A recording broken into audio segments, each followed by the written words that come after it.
চাকরি না ছেড়ে যদি অ্যাকসেঞ্চারেতে রয়ে যেতাম, আমার কোনো আইডিয়াই ছিল না। ভালো স্টুডেন্ট ছিল। অ্যাকসেঞ্চারে আমি রেজিগনেশন রিকোয়েস্ট আমি এটা চাই করতে, তো ডোন্ট স্টপ মি। বাবার কথা খুব মনে পড়ছে, জানি না যে কি করতে হবে। আমি ভাবতে পারিনি। সুপ্রভাত বন্ধুরা, সকলকে স্বাগত জানাচ্ছি আজকে একটা নতুন ব্লগে। সকালবেলা এখন বাজে হচ্ছে কটা 7টা হবে। ব্লুকে নিয়ে একটু নিচে হাঁটতে নামবো মা আর আমি। আজকের দিনটার একটা সিগনিফিকেন্স আছে, একটা স্পেশাল সিগনিফিকেন্স অ্যাটলিস্ট আমার জন্য। সেটা হচ্ছে আজকে থেকে ঠিক এক বছর আগে আমি আমার লাস্ট কোম্পানি অ্যাকসেঞ্চারের রেজিগনেশন দিয়েছিলাম। ঠিক এক বছর আগে রিমাইন্ডার এলো আজকে। আমি সত্যি কথা, মা আজকে আমাকে সকালে বসে একটা জিনিস জিজ্ঞেস করছিল, সেটা থেকে আমার মনে হলো যে এই ব্লগটা বানানো যায়, কারণ this blog may help many other people যারা আমার মতন বা যারা অবভিয়াসলি আমার থেকে ছোটো, যারা অ্যাসপায়ারিং আইটির জন্য। মা বলছিল যে দেখ রাহুল, তো এক বছর হয়ে গেল, ডিসিশনটা কি ঠিক নিয়েছিলি না ভুল? তো সেখান থেকেই আমার মনে হলো যে একটা ব্লগ বানানো যাক বিগত লাস্ট 1 ইয়ারে কী হলো না হলো ফুল অ্যানালিসিস করে, এবং এটা ভাবা যে আমি যে সিদ্ধান্তটা নিয়েছিলাম সেটা ঠিক নিয়েছিলাম কি ভুল নিয়েছিলাম। কিন্তু এখানে একটা সবথেকে বড় ব্যাপার ফার্স্টে বলে রাখা দরকার। আমি আমার মাকে একটা জিনিসই বলেছিলাম জবটা যখন ছাড়ছি সেই সময়তে, যে দেখো ডিসিশন ঠিক কি ভুল সেটা পরের ব্যাপার, আমি এটা চাই করতে, তো ডোন্ট স্টপ মি, যাতে ভবিষ্যতে আর কেউ না থাকে ব্লেম করার জন্য। যদি ভালো হয় সেটাও আমার জন্য হবে, যদি খারাপ হয় সেটাও আমার জন্য হবে। Let's start the day and let's start the vlog. আমাদের মানুষদের জীবনে না অনেক সময় তো অনেক স্বপ্ন থাকে, অনেক আশা থাকে, সেগুলো হয়তো সম্পূর্ণ হয় না। বেশিরভাগ ক্ষেত্রে আপনার সাপোর্ট থাকলেও আপনি পূর্ণ করতে পারেন না, কারণ আশেপাশে অনেক মানুষ থাকে আপনাকে বলার জন্য যে প্লিজ এটা করিস না, এটা হবে না। ব্লু কাটছে বলে আসেনি।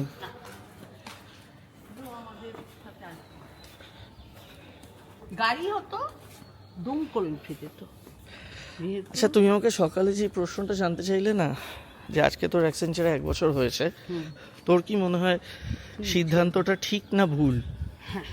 আমি ফার্স্টে মাকে জিজ্ঞেস করতে চাই, মার কি মনে হয়? প্রথম ডিসিশন নেওয়ার সময় বেশ মার সম্বন্ধে ফার্স্টে আমি একটা জিনিস একটু বলে দিই। মাদের মার ফ্যামিলি ব্যাকগ্রাউন্ড বা চিরকালের যা সেটা হচ্ছে চাকরি আর চাকরি, সেটার বাইরে কোনো কিছু না।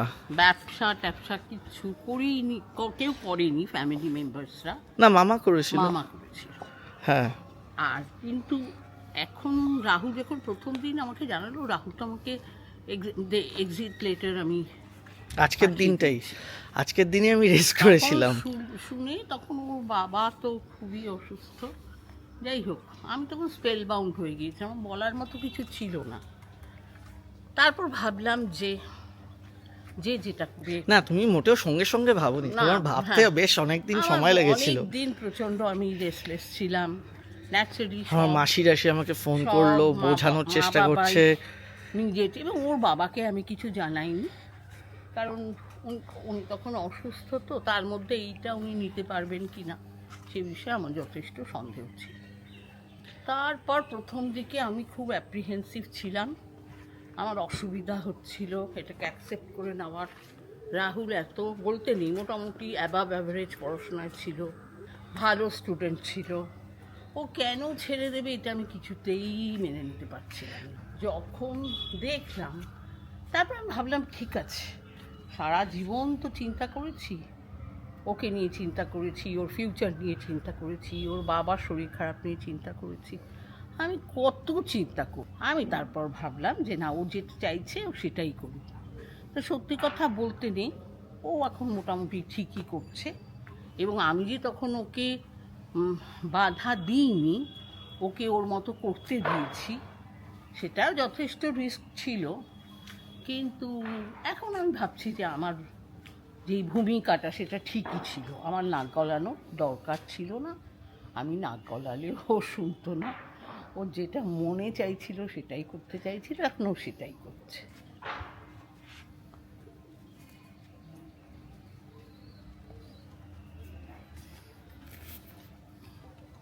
কাজরি আর আমি এখন সকাল সকাল বেরোচ্ছি। আমরা যাচ্ছি হচ্ছে অরুণ টি স্টল, ATS। আপনারা অরুণ টি স্টলে চা হয়তো খেয়েছেন আগে, যেটা হচ্ছে আপনার ওই যতীন বাগচি রোডের ওখানে। অনেকের জন্য আজকে ব্লগটা একটা আই ওপেনার হবে, স্পেশালি যারা ইয়াং লোকজন, মানে আমাদের থেকে ছোট যারা আইটি ফিল্ডে বা অন্য কোনো লাইনে ঢুকবে বলে ভাবছে। আর শুরুর আগে একটা জিনিস বলে দিই, এটা কিন্তু আমার নিতান্তই একান্ত মানে আমার নিজের ওপিনিয়ন।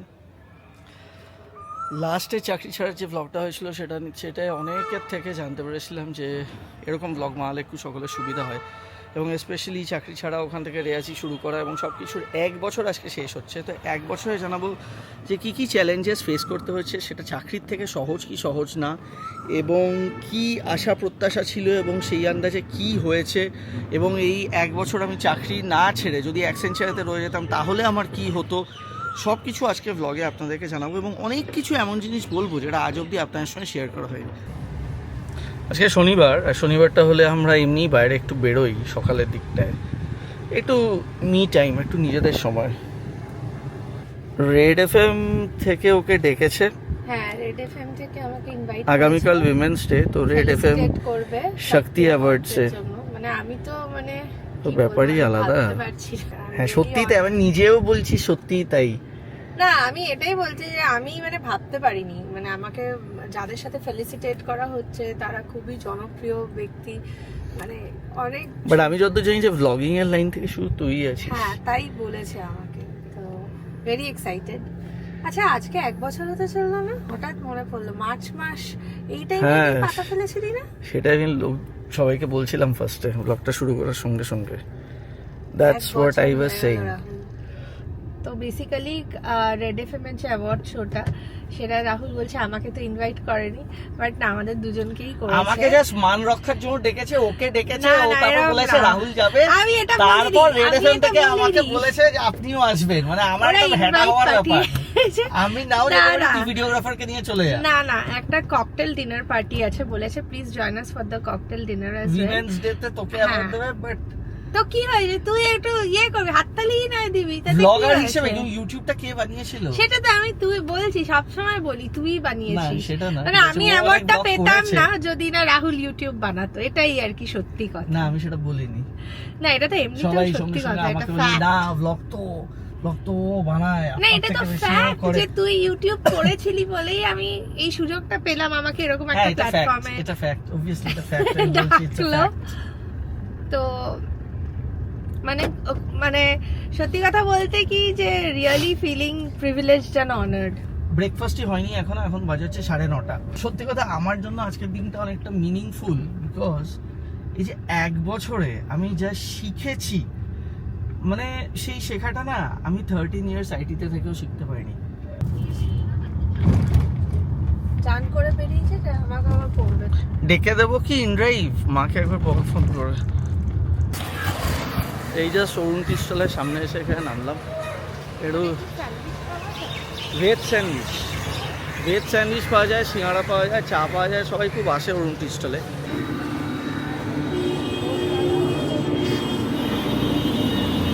ছোট একটা দেবো, কচুরির সাথে কি আছে?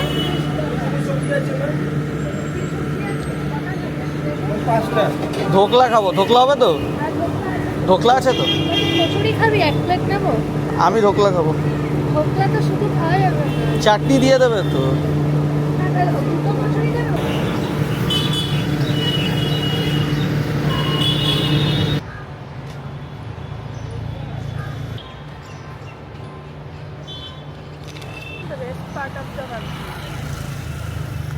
ধোকলাটা একদম ভাল লাগেনি, নট অ্যাট অল। প্যাপিলিয়নে চরম ভিড় থাকে, মানে এই সামনেও একটা রয়েছে, ওটা দেখে নিচ্ছি গিয়ে। আসলে কালকে যাব তো সেই জন্য ফেরার সময় ডিভাইন হয়ে যেতে হবে। হ্যাঁ আমার ব্লাউজটা নিতে হবে। সকাল থেকে অ্যাকচুয়ালি প্রচুর কাজ ছিল, এই চান করলাম, লাঞ্চ করলাম, এখন বাজে হচ্ছে 6:05। একটু রিয়াজিতে যেতে হবে। রিয়াজিতে আজকে অ্যাকচুয়ালি আমাদের যিনি লিগালটা পুরো দেখেন, মিস্টার চয়ন হালদার, উনি আসছেন, ওনার সঙ্গে একটু দেখা করতে হবে। ব্লুর মাসায় নিচে আছে। ব্লু, হ্যাঁ ব্লু, ল্যাম্পটা যেন হাত না দেয়। ব্লু, ব্লু বেরোবে?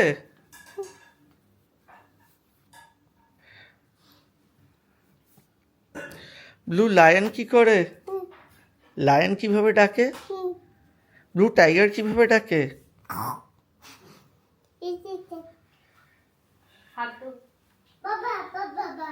বাবা এসছে তো। হাতটা ধুয়ে নাও। ব্লু খেলতে নেমেছিল নিচে। হাত ধো, ওয়াশ ইউর হ্যান্ড সবার আগে। হাত ধুতে হয় খেলতে থেকে তুমি। দিচ্ছি দিচ্ছি সব দিচ্ছি বাবা, এদিক নিয়ে এদিক করেছে না, অনেকটা দিয়েছি। ওই হাতটা দাও, দুটো হাতই ধো। এইভাবে ধোবে কি করে হাত? দেখ কি করে ধোয়, ও জানে দিদি। এই দেখ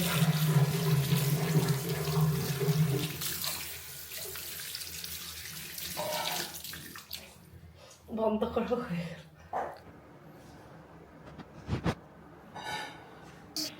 মা আজকে মুরাবিনিয়া ফ্ল্যাটে গেছে, ওখানে ছোট্টি মাসি আর মামি আসছে, ওখানে থাকবে। আর আমরা আজকে রাতে এখানে থাকবো। আসলে কি হয়, ওই ফ্ল্যাটটাতে না গেলে না ফ্ল্যাটটা প্রচন্ড নোংরা হয়ে যায়। ব্লু যাও, মা ডাকছে। আমিও টিস্যু দিইনি, আমি কিন্তু টিস্যুটা পাচ্ছি না। তুমি জানো কোথায় আছে? বাবু ওই পাশে ফেলেছে।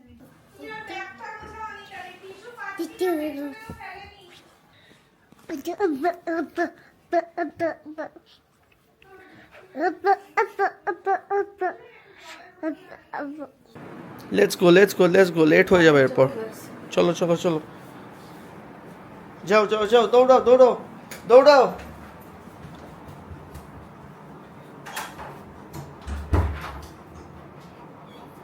তো আমাদের রিয়াজিতে এখন আমাদের যিনি লিগালটা দেখেন উনি আসছেন, আমরা একটু যাচ্ছি। আর ব্লু বাড়িতে একা থাকবে, ব্লুকে একটু নিয়ে যাচ্ছি। মানে ব্লুয়ের এই না, এসি বন্ধ আছে। আমি বন্ধ করেছি।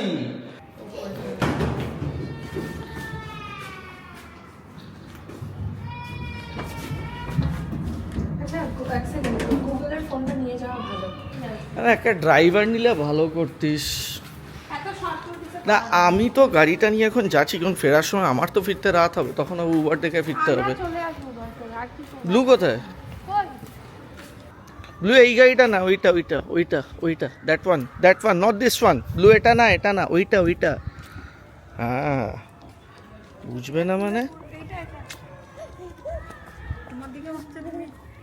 আর আমাদের এইখানে কি হয়েছে না, এইখানে আমাদের একটা জলাশয় আছে, ভেতরের যেটা ওয়াটার বডি, সেখান থেকেই মনে হয় শীতকালে প্রচণ্ড মশা। বাট আজকে ওয়েদারটা কিন্তু ফাটাফাটি, আজকে ঠান্ডা হাওয়া দিচ্ছে। চলো রিয়াজিতে যাবো এবার। তো চয়নবাবুর সঙ্গে অ্যাকচুয়ালি আমাদের কিছু ব্যাপার আছে রিয়াজি, সেটা আমরা একটু ডিসকাস করব। কিছু লিগাল জিনিসপত্র, এবং আমাদের অ্যাকাউন্টসটা হয়তো উনি দেখবেন, কারণ অ্যাকাউন্টসের আমাদের এখন একজনকে লাগবে। যাও পাশে যাও, ধরে ও কিন্তু দৌড়ে রাস্তায় নেমে যেতে পারে, দেখে ওর বিশ্বাস নেই। মাংস হাতে লিখছিস কেন? প্যাট কোথায়? কি হলো, বিরিয়ানি খাবে? মা তো একটু কাজ করছে ভেতরে। বাবা কি ওটা? কি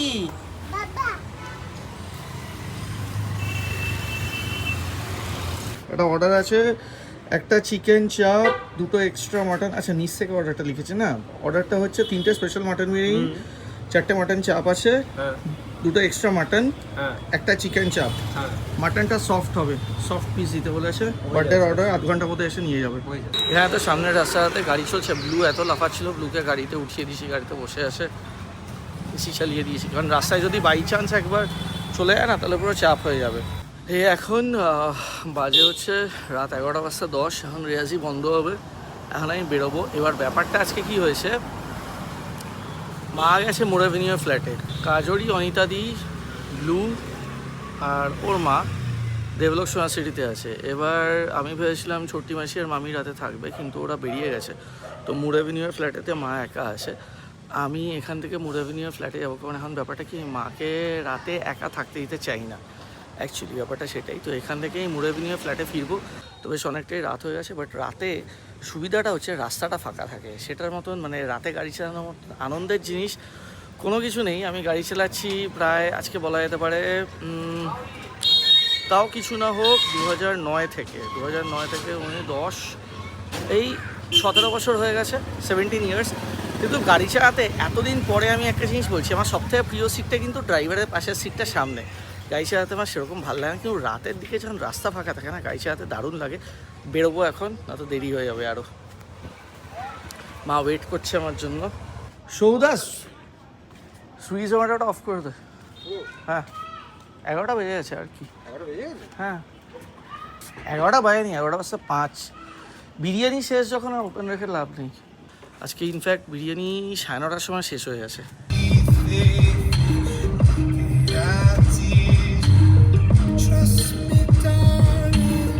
তো এখন বাজে রাত 11:40, আর আমি এসে গেছি আমাদের আগের ফ্ল্যাটে, মোর অ্যাভিনিউর ফ্ল্যাটে। মা আজকে এখানে আছে, মা শুয়ে পড়েছে, ঘুমিয়ে পড়েছে। এবং এই ফ্ল্যাটটাতে আসলে খুব অবভিয়াস ব্যাপার যে প্রচণ্ড নস্টালজিক লাগছে, বাবার কথা খুব মনে পড়ছে। কারণ আমরা এই ফ্ল্যাটটা ছেড়ে আমাদের দেবলোক সোনা সিটি ফ্ল্যাটেতে গেছিলাম আজকে থেকে এক্স্যাক্টলি না, আমরা দেবলোক সোনা সিটি ফ্ল্যাটেতে শিফট হয়েছিলাম 2024 জানুয়ারি হবে, জানুয়ারি ফার্স্ট উইকেন্ড। তো এটা হচ্ছে 2024 ফেব্রুয়ারি শেষ। তো 2 বছরের উপর হয়ে গেছে।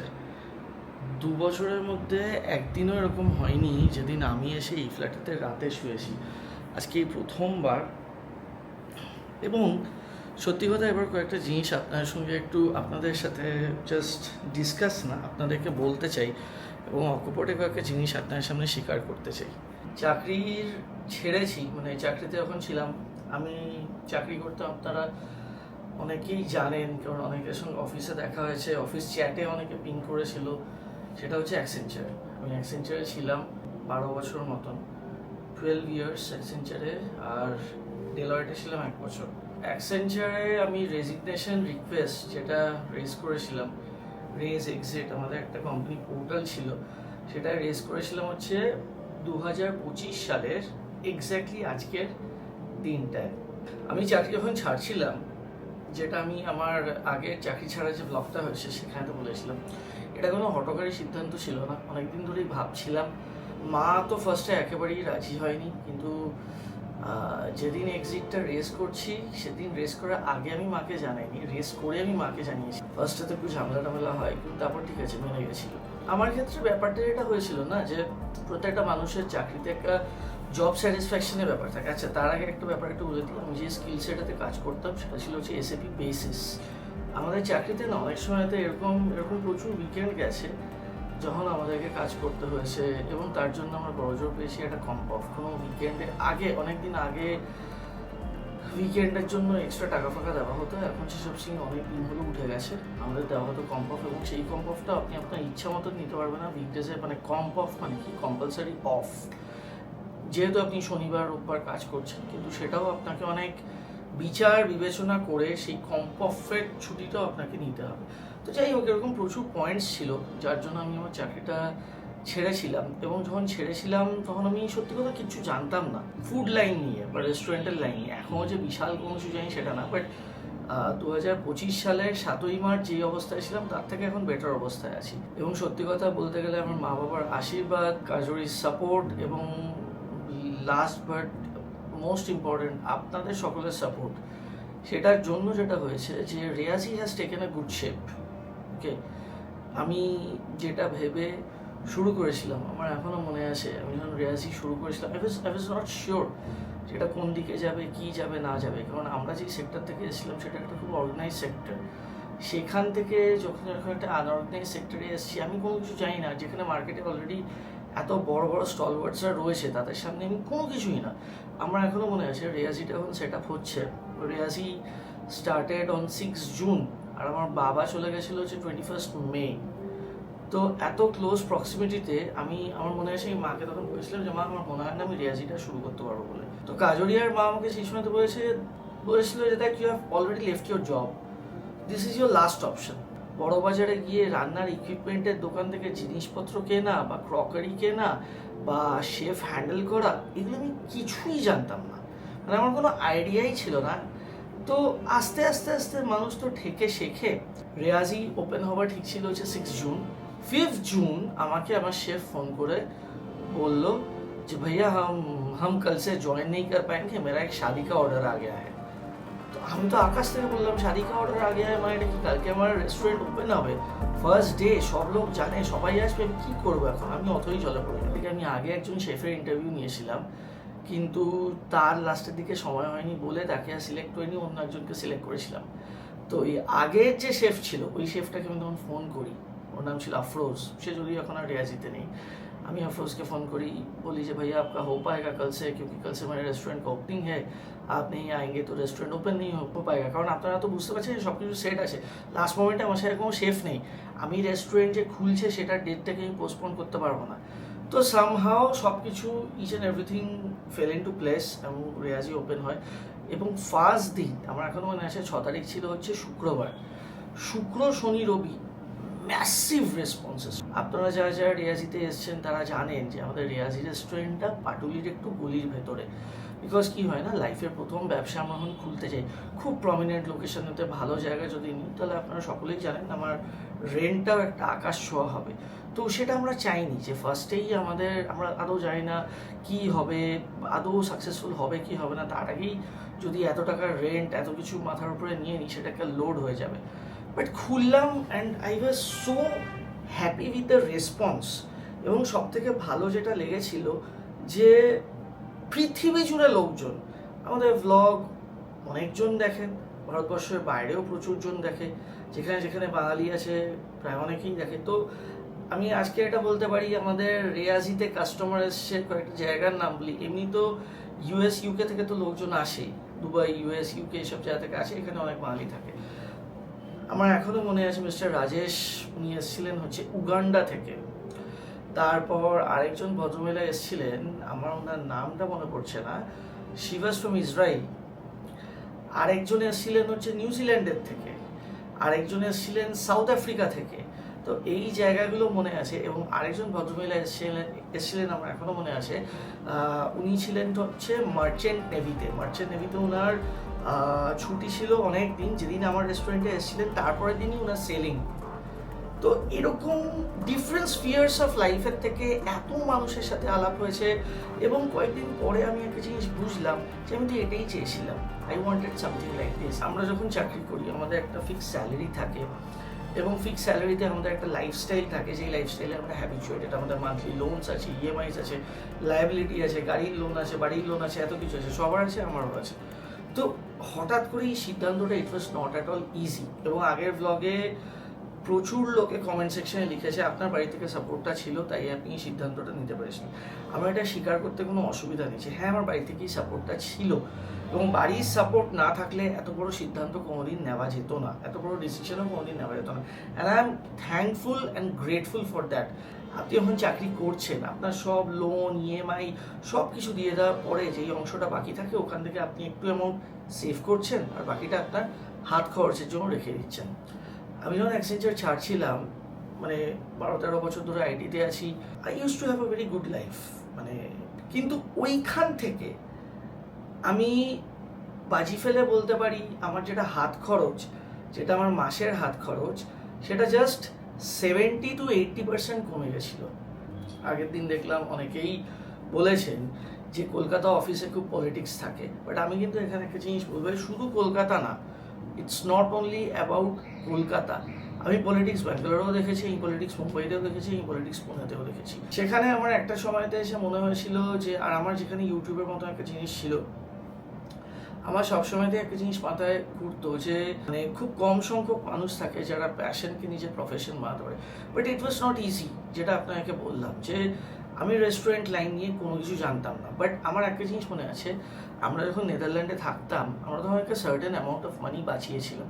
We saved a certain amount of money just with one intention, যে আমি কলকাতা শহরে নিজের একটা রেস্টুরেন্ট দেবো, যত ছোট হোক। মানে ব্যবসা যে খুব বড় হলেই বিশাল ভালো হবে, ছোট ব্যবসা ভালো হয় না, সেটা আমি একদম মানি না। কিন্তু তখন আমরা যখন নেদারল্যান্ডে থেকে ফিরেছিলাম তখন সামহাও এটা পসিবল হয়নি। কিন্তু ওই যে ইচ্ছাটা মনের ভেতর, সেটা কিন্তু বরাবর ছিল। মানে আপনি যখন আপনার প্যাশনকে ফলো করবেন এবং চাইবেন যে সেটাকে আপনার প্রফেশনে বদলে নিতে, সেটা থেকে একটা আয় হয়, একটা রোজগার হয়, তখন অ্যাপ্রিহেনশনস কিন্তু থাকবেই এবং লটস অফ আনসার্টেনিটি। এবার আমার একটা জায়গাতে গিয়ে মনে হয়েছিল যে যদি আজকে এই সিদ্ধান্তটা আমি না নিই, দেন ভবিষ্যতে গিয়ে হয়তো আমি নিজেকে ব্লেম করব, বাট আজকে যদি আমি সিদ্ধান্তটা নিয়ে নিই তাহলে ভবিষ্যতে গিয়ে ভালো হোক বাজে হোক আমার কোনো আফসোস থাকবে না। I have tried what I wanted to do.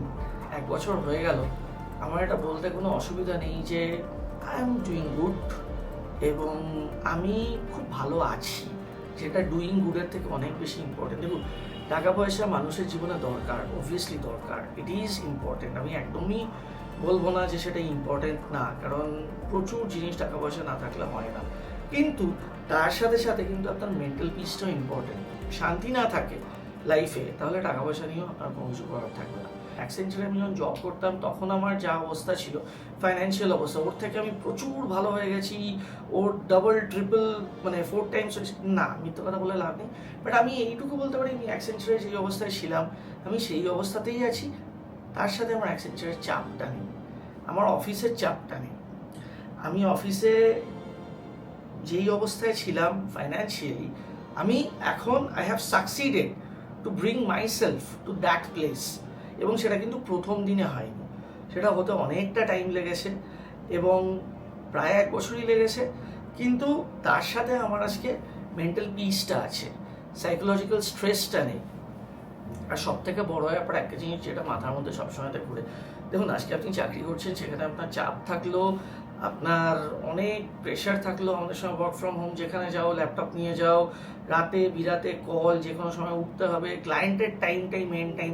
আমার তো মনে হয় আমাদের চাকরিটাই একমাত্র চাকরি ছিল যেখানে আপনার 15th অগস্ট যেটা ইন্ডিপেন্ডেন্স ডে, সেই দিনও কাজ থাকলে আপনাকে কাজ করতে হবে, কিন্তু 4th জুলাই যেটা ইউএসের ইন্ডিপেন্ডেন্স ডে সেদিনকে আপনাকে ক্লায়েন্ট চালাবে না, কারণ ওই সাইডে সবার ছুটি, মানে নিজের দেশে ইন্ডিপেন্ডেন্স ডেটা কোনো প্রায়োরিটি পায় না। যাই হোক, এগুলো কন্ট্রোভার্সিয়াল ব্যাপার, এটা নিয়ে বলবো না। কিন্তু চাকরিতে এত যখন খাটছেন আপনি, তখন আপনার মনে হবে that your working for someone else. আমার ক্ষেত্রে এটা মনে হতো। রেয়াজিতে কি যতই চাপ থাক যাই থাক, কম চাপের সিচুয়েশন এসছে, প্রচুর এসছে, কিন্তু আমি কাজটা নিজের জন্য করছি। আমার এখনো মনে আছে গত বছর দুর্গাপুজোর আগে মনে আছে নিশ্চয়ই আপনাদের, যে কলকাতা শহরে প্রচুর বৃষ্টি হলো, সব মানে ভেসে গেল পুরো, মানে কসবা, রুবি, পাটুলি, তারপর আরও অনেক জায়গা বেলা টেলা খুব বাজে অবস্থায় ছিল। আমার রেস্টুরেন্টের ভেতরে জল ঢুকে গেছিলো। সত্যি কথা জানি না যে কি করতে হবে। একটা জিনিসই মাথায় আছে, প্রথম দুর্গাপুজো, যদি এরকম অবস্থা হয় তাহলে কি করে কি হবে। কিন্তু আস্তে আস্তে আস্তে আস্তে না প্রত্যেকটা হার্ডলস পার করেছি। এবং জবের থেকে আমি চাকরি ছেড়েছি, বিগত 1 বছরে না আমি অনেক কিছু শিখেছি, যেটা কোনো বই, খাতা, স্কুল, কলেজ কোনো জায়গাতে শেখানো হয় না, যেটা আপনি নিজের লাইফের থেকে শেখেন। এবং এই লার্নিং প্রসেসটা আমার এত ভালো লেগেছে। হ্যাঁ, আমি ঠেকে শিখেছি, আমি অনেক কিছু শিখেছি, নিজে ভুগে শিখেছি, কিন্তু এমনভাবে শিখেছি যে আমি সারা জীবনে মনে ভুলবো না। যখন এখনও আপনারা রেয়াজিতে এসে বিরিয়ানি খেয়ে বলেন যে খুব ভালো লেগেছে, গুগল রিভিউতে খুব ভালো ফিডব্যাক দেন, আমি বলবো না যে সবসময় তো ভালো ফিডব্যাক আসে, অবভিয়াসলি না। সব রেস্টুরেন্ট বা মানুষ মাত্রের ভুল হয়, বাজে ভালো মিশিয়েই একটা মানুষ হয়। আপনি রেস্টুরেন্টের ব্যবসাতে এসে বা খাবারের ব্যবসাতে এসে একটা জিনিস মাথায় রাখতে হবে যে আপনি সব মানুষকে একসাথে স্যাটিসফাই করতে পারবেন না। বাট আমি যেটা সবসময় তো মাথায় রাখতাম যে আপনি কি মেজরিটি লোককে স্যাটিসফাই করতে পারছেন, এবং সাকসেসফুলি আমরা রেয়াজির ক্ষেত্রে টাচউড আমরা সেটা পেরেছি। We have succeeded to do that. এবং আমার একটা জিনিস এখনও মনে আছে, যিনি আমাদের লিগাল অ্যাডভাইজার, উনি অনেকদিন আগে আমাকে একটা জিনিস বলেছিলেন, ওটা আমার খুব ভালো লেগেছিল। উনি বলেছিলেন যে রাহুল, একটা জিনিস সবসময়তে জানবে, যখন তুমি মাসের শেষে স্যালারিটা পেতে, তুমি স্যালারি নিয়ে বাড়ি যেতে, ইউর ডান, ইউর হ্যাপি। কিন্তু একটা ব্যবসাতে যখন মাসের শেষে মানুষ, মানে যিনি মালিক, উনি নিজের ইনকাম বা প্রফিট বা যাই হোক সেটা নিয়ে যখন বাড়ি যান না, তখন একটা জিনিস আপনাদেরকে মাথায় রাখতে হবে, যেটা আমাকে গৌরব সান্যাল বলেছিলেন, যে উনি কিন্তু আরও 10টা লোকের স্যালারি দিয়ে তারপর বাড়ি যাচ্ছেন। মানে কি, উনি আরও 10টা লোকের সংসার চালাচ্ছেন। আমি অত বড় লেভেলের হয়নি, কিন্তু এটা তো মানতে অসুবিধা নেই যে আমাদের রেয়াজিতে যারা কাজ করে ওদেরকে আমি স্যালারি দিই।